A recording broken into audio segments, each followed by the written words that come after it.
واتقو اور ڈرو، واتقو اور ڈرو، یومن اس دن سے، ترجعون تم لٹائے جاؤ گے، فیہ اس دن میں، الی اللہ اللہ کی طرف، واتقوا یومن ڈرو اس دن سے، ترجعون فیہ الی اللہ کہ جس دن میں تم اللہ کی طرف لٹائے جاؤ گے، ثم پھر توفا تمہیں بدلہ دیا جائے گا، پورا پورا بدلہ دیا جائے گا، کل نفس ہر شخص کو، ما کسبت جو اس نے کیا،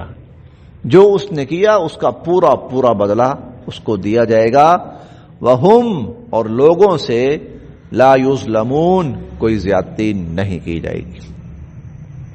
یہ قرآن کریم کی نزول کے اعتبار سے آخری آیت ہے، سورۃ البقرہ کی آیت نمبر 281، نزول کے اعتبار سے یہ آخری آیت ہے۔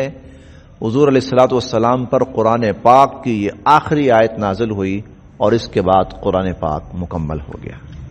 ہاں البتہ جو ترتیب ہے وہ ترتیب ذرا الگ ہے، حضور علیہ الصلوۃ والسلام نے اس کی جو ترتیب قائم کی ہے اس کے اعتبار سے سورۃ الناس آخری آیت ہے، آخری سورت ہے، اور من الجنۃ والناس اس کی آخری آیت ہے، لیکن نزول کے اعتبار سے یہ جو ہے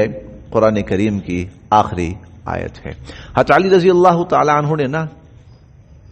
جو جس ترتیب سے قرآن نازل ہوا تھا، جس ترتیب سے قرآن نازل ہوا تھا، حضرت علی رضی اللہ تعالی عنہ نے اس ترتیب کے مطابق قرآن کا ایک نسخہ تیار کیا تھا۔ حضرت علی رضی اللہ تعالی عنہ نے اس ترتیب کے مطابق قرآن کریم کا ایک نسخہ تیار کیا تھا۔ بہرحال یہ جو ہے قرآن کریم کی نزول کے اعتبار سے آخری آیت